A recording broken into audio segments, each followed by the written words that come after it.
This is the Aftermarket Radio Network.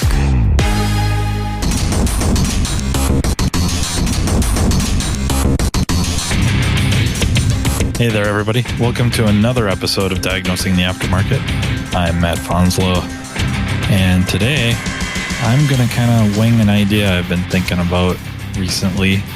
Not so much a lesson, I don't think. It's not one of those what we could learn from type things, I don't think. At least that's not my initial intent.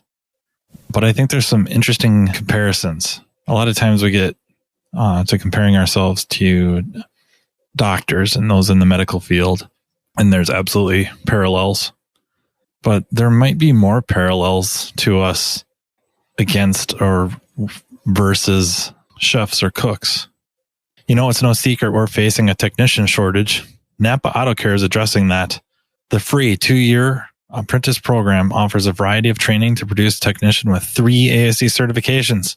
To learn more, members can visit member.napaautocare.com.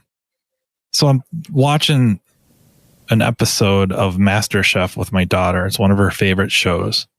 And this latest season is MasterChef Legends. And the episode I caught, it was interesting to me because it had the contestants, if you will. All of them, I believe, are home chefs. They're not professional. They've not worked in kitchens, in restaurants, or anything like that. And they go through this competition to win. And I guess they get a good bit of money. And then I think they get to come out with their own cookbook, stuff like that. This episode was interesting that the contestants had to cook with a professional chef. And by professional, I mean, these guys, I think, as to, relates to the name of the season. I mean, they're legends. I was not very familiar with any of them. Gordon Ramsay, of course. And then they had a few others that I think I've heard names, seen maybe on Iron Chef America or the old Iron Chef. But the contestants had to cook with these professional chefs, these Michelin star chefs from around the United States. And, I don't want to blow it out of proportion. They did, I think, 3 rounds, if you will. And the last one was Ramsay, was the final, legend chef that they had to cook with. And what became very glaringly obvious was the speed, the efficiency, the economy of motion that these professional chefs displayed. And the contestants could not keep up. Granted, there's a difference in that the professional chef is cooking something they're very familiar with. They've done it over and over and over again. And the contestants have never, presumably never cooked this dish. So they're literally trying to watch and keep up. So that, that's part of the challenge. And I get it, but they are blown out of the water. Just the fluid of motion that these master chefs, these, the real master chefs, the professionals, not the contestants, displayed was just, it was mind boggling. And, the contestants are all good. I mean, this is one of the later episodes. So they've shown proficiency, at least in being able to make very tasty or whatever meals that meet criteria for the judges to keep moving on. And I think a lot of their contests or rounds, what have you, episodes, they have timed competitions that they have to make something within a certain amount of time and then present it. So they have some higher level, I would think, skill and capability. And yet next to the pros, there's a sports show a few years ago called Pros versus Joes. And, the pros in a way was a kind of a misnomer in that the pros were all retired and some of them advanced age. So I think I remember some basketball ones that had Chris Mullin and Akeem Olajuwon. Trying to remember some of the other ones was for wrestling and not flying off the ropes. Although, they're going to be in the ring with him for, or on the mat with him for, I think, a minute. But if they could escape, then they could leave earlier. Nobody left early. It was, they would have been better off just laying down in the middle of the ring and letting him lay on top of them until the buzzer went. It was a complete waste of their time trying to fend him off. Pro that was doing it had a fairly lengthy career in professional wrestling, but really he's a gold medalist in wrestling, freestyle wrestling. It was Kurt Angle, and he was one of the pros while he was still active, at least in professional wrestling, and his dominance was, just overwhelming. It was a complete waste of their time trying to fend him off. But back to the Master Chef. Yeah, it's just so impressive watching the economy of motion. And it seemed very easy for me to watch that and relate that back to watching professional technicians. The fluid of motion on the ones that consistently, I guess, what else would we call it? Turn and burn, bang out the work, turn hours, beat flat rate, whatever, I guess, description or phrase we want to use to describe them. It's very similar when you watch the techs that can really turn out the hours and turn out the work. They aren't really frantic watching them. They're not frantic all over the place, racing, just stopping from time to time to get their thoughts together. It's very fluid. And the other thing too, not to jump around and jump back too much, but with the Master Chefs, how clean they work. Their stations were so clean, so organized. Like they were regularly wiping down their area, not taking a terrible amount of time to do it, but it was so clean. And I got to level with you. The fastest techs that come to mind that I've personally witnessed, and I know there's some that are just insanely fast out there and I've never seen them work, but the ones that I've seen firsthand, and it's not a terrible many, but the ones I've seen, that's the other thing. They work so clean. Their areas stay so clean that just the area that they're on, the car they're working on, the area around that they're working on, the bench, the toolbox, however the layout was or is in the shop, it was so clean. And, I guess organized, in some cases, maybe organized confusion when they had a tool cart with tools in it, depending on what they were doing, but still they knew where everything was. Everything was laid out in a certain way. It was very, very just orderly, if you will, in some fashion. And that's exactly what I was watching on this show. Easy to make the reference back to a do-it-yourselfer that, yes, they could probably do some of the work we do. It will take them longer. The quality might not quite be as high, and I'm not insinuating that it's horrible and the vehicles are dangerous after the work they've done. It certainly could be. Certainly could be. They are capable. Many are capable of doing quality work, at home in the garage under a shade tree in the back. But it takes time, and they would not be doing it that way professionally at all. It just seems like an obvious comparison right then and there. Auto techs versus, not versus like in competition, but for comparison's sake. Auto technicians versus chefs, cooks. I'm thinking chefs more, but maybe it's 6 of one, half a dozen of the other. I'm not sure. It's no secret we're facing a technician shortage. Napa Auto Care has a solution with the Napa Auto Care Apprentice Program. The program was engineered by one of our own. Pete McNeil and master technician Jake Sorensen of McNeil's Auto Care in Sandy, Utah realized that the problem of not having technicians available for hire was not going to solve itself and decided to take action and look at a different audience of individuals available for hire. A focus was put on younger individuals with the right passion, desire, and attitude to work in the automotive repair industry. Jake and Pete sought these individuals and developed a technician apprentice program to give them the training needed to become a successful technician in today's world. The Napa Auto Care Apprentice Program includes a comprehensive 9-stage curriculum that includes a variety of types of training, classroom training videos. Exclusive to the apprentice program, these videos provide an in-depth training from a successful master technician. Auto Tech classes, instructor-led courses offered through Napa Auto Tech. Auto Tech e-learning, web-based e-learnings designed to target specific training topics.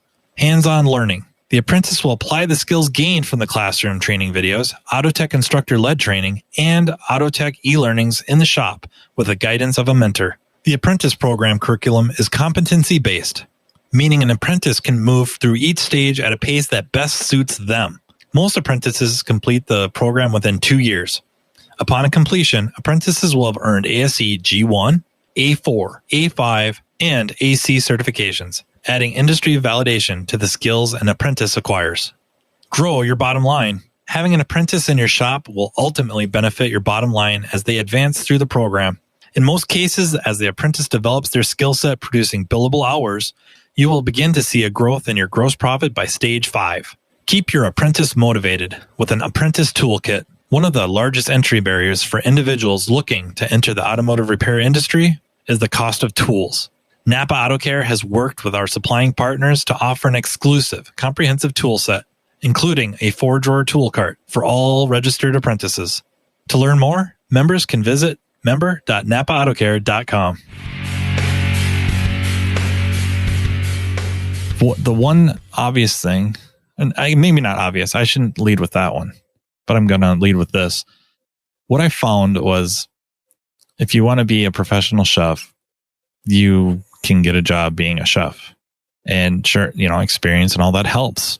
Not unlike an auto tech. There's no licensing program. You do not have to have a license to be a chef. Education helps, of course. Experience helps, of course, just like us. But you don't have to be licensed. There's no, mid-level criteria that you have to meet to be able to work in a kitchen.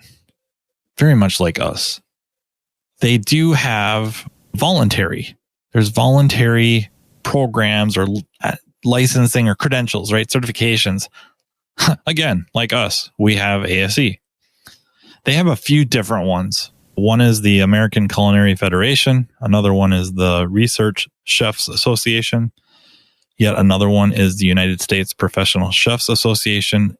And the one I think I've heard of before, not so much for credentialing, but I think for education, is the Culinary Institute of America. So they have a few different programs out there to get some sort of voluntary certification. And I'm not arguing that we should have more. I think we'd probably be better off rallying around ASE, whether we think it has bruises or not. Nothing's perfect, but it's what we have, and supporting it the way it is and pushing it to be what we want, depending on what that is. And maybe a subject for a different conversation or podcast. It seems more reasonable to me than just alienating it, which seems to be a very popular thing to do. The other thing that seems, and maybe what I should have led with for, the obvious comparison, is there's a difference between chef levels, if you will, right? I mean, they have scores like Michelin stars, and I don't know that we so much have that, where there's a group of professionals of some sort that come in and taste your food and rate it, and you make it into the Michelin star guide. I don't know that we so much have that, but there's certainly a difference between, the cook and the greasy spoon, as good as they are, as much as like eating there. And, if we go rocket to the top, whoever that may be, we could pick on a Ramsay or any number of celebrity chefs, assuming that they're actually good. He seems like he can back up what he does.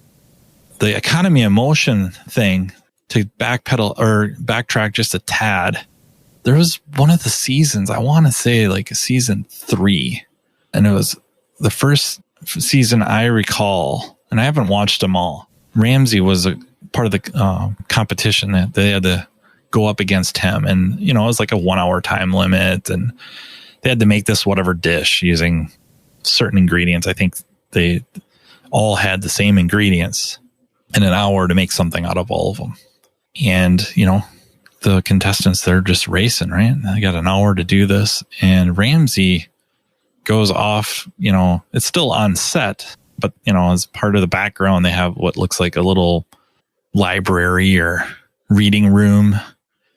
And he's sitting there sipping tea, reading a magazine. And then the level of chefs, like, it doesn't necessarily, the nicer restaurants don't automatically mean you have the highest level chefs. It probably stacks the odds in your favor because they have reputations to live up to. So he's wandering around, seeing what everybody's kind of doing. And with maybe about 20 minutes or so left, he starts cooking. And you can see this fluid motion. It's fast, but not rushed. Very impressive. Very much like the techs mentioned before that just are able to just crank out work in a way I don't think I would ever be able to do. But you can go into a hole in the wall and have a brilliant cook back there, a brilliant chef, just like you can go in a hole in the wall shop and have a very smart or capable, skilled technician. And you would never know other than maybe Google ratings or Yelps or something of that nature and word of mouth or randomly, right? You ended up there and if you had good luck and the next thing you know, it's 5 years and they are your mechanic and they've always come through for you and you're referring people to them. And that's how you found this diamond in the rough, if you will.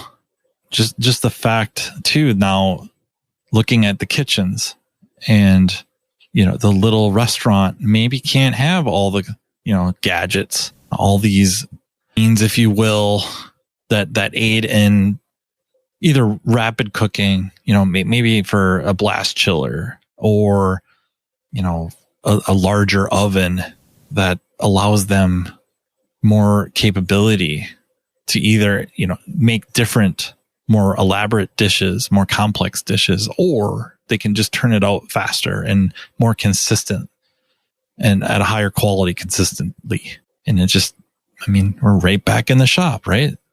The shops that have room maybe or specialization in a certain either type of repair or car lines that they can have the tools that allow them to work faster and turn out higher quality more consistently. They kind of go hand in hand. And I guess kind of where I think I'm heading with this is prices. If you went to the Greasy Spoon, the truck stop and ordered yourself a top sirloin steak, you would have certain expectations. And the steak is probably costing you less than $20. It's a guess. Maybe a very prejudiced type of a guess on my part, but that's kind of what I've seen, and gosh darn it, if they can nail the cook that, medium rare, then you're fairly satisfied and, it's going to taste a certain level. And if it exceeds that, you're going to be stunned. And if you go back again, what are the chances you're going to get that again? It seems fairly low. And versus a Gibson Steakhouse or a Morton Steakhouse type, where now the expectations are up. You're not getting that steak for less than probably $50. Certainly not lower than $40. If we're talking about sirloins, right? So, yeah, top sirloin is probably already out of the gate going to be a different grade of beef. I think Gibson's has their own grade of beef, to be honest. So they're starting out with superior ingredients, aka parts. Presumably they have a chef whose specialty is cooking that steak perfectly over and over and over on a grill. A grill or whatever device they use to cook with. I'm guessing a grill designed to turn out consistent results. Whatever that temperature is, it's going to be consistent and it's going to be hotter than maybe the flat top or whatever grill the smaller restaurant has, or not so much even that the size of the restaurant, but we're talking about a truck stop. It's probably got a fairly wide-ranging menu. So it's, their space is going to be dedicated to what can be fairly generic. Again, not unlike a shop, right? And because of that, the steak from the truck stop is probably not going to be the best steak you've ever had in your life. The chances of experiencing that at a Gibson's or Morton's, it's not an advertising. I'm not advertising for any particular steakhouse. I mean, there's what Jameson's, I think, is another one. There's tons of them, right? Manny's. That the chances of you having the best steak of your life go up. They go up drastically. It's probably assumed if you've never been there before, it might just well be the best steak you've ever had in your life. And yes, you're going to shell out a good amount of money. Mind you, that truck stop, if you paid $15 for the steak, that's everything, right? That's going to be the bun and the mashed potatoes or French fries or whatever they're serving with it, all included. You go to the steakhouse, you're paying $46.99 for the steak, nothing else, and everything else is a la carte. And relationship is fairly tight. That it's close. We have a lot in common, and I think because of that, that might be an angle for marketing. Not saying we cook the best cars, but just people are questioning your prices or our prices or whatnot.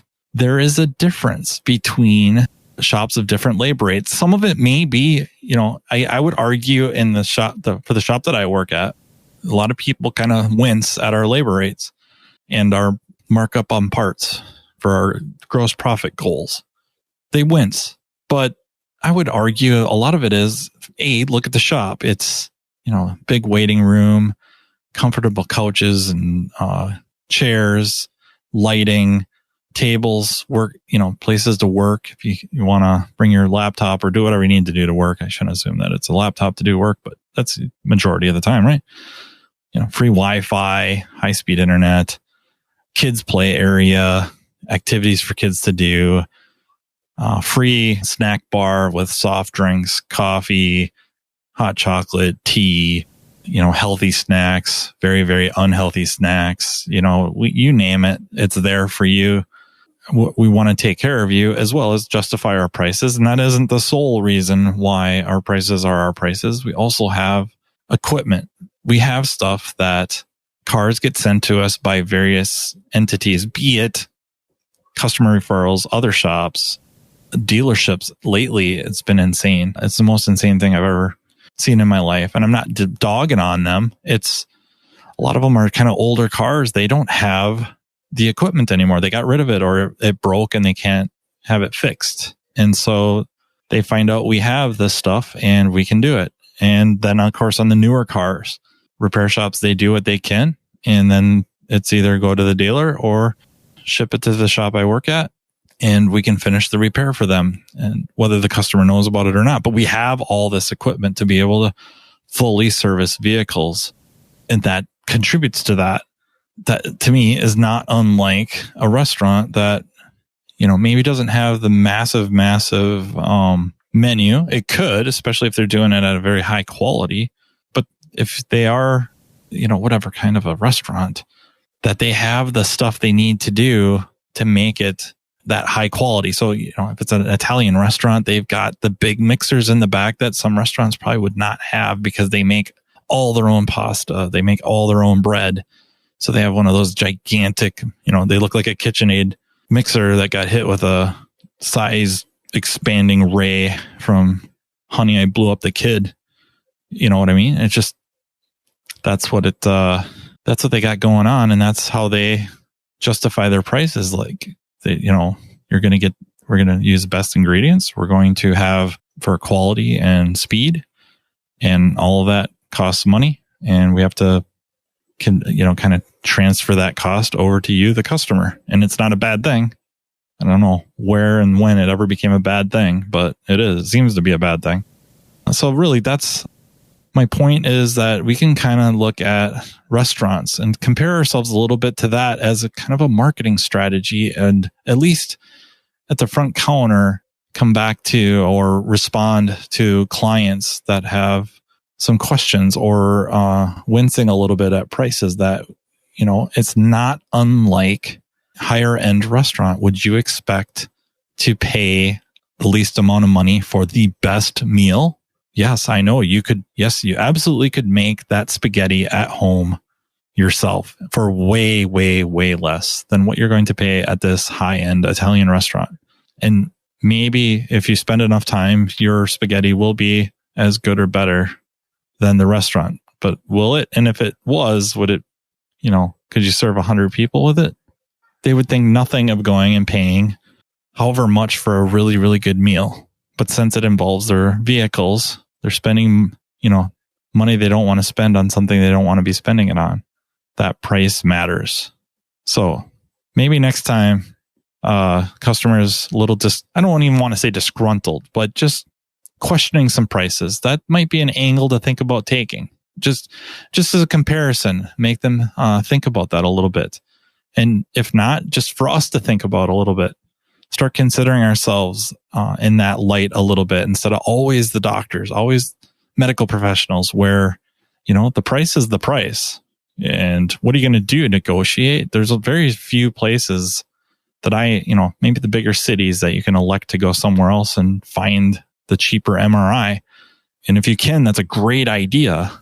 But a lot of us, it's not necessarily realistic. And they're not exactly forthcoming with those prices either. I don't know if you've ever tried to get estimates on certain procedures. It's rough. It's really, really rough. But maybe the restaurant stuff, maybe that's a little bit better angle for us. So let me know what you guys think. I'm on YouTube right now. Diagnosing the Aftermarket A to Z is the name of the channel. Leave some comments. If you like it, please hit that like button. Please subscribe so you get an alert when the new episodes come out. Thank you so much for listening, and I look forward to the next one. Take care. You've been listening to Matt Fonslow, Diagnosing the Aftermarket A to Z on the Aftermarket Radio Network. Follow Matt on your favorite listening app. He's very interested in what you have to say. Let him know what you'd like him to cover and come on the show. Matt is all for advancing the aftermarket. Find Matt Fonslow on social media and connect or on aftermarketradionetwork.com.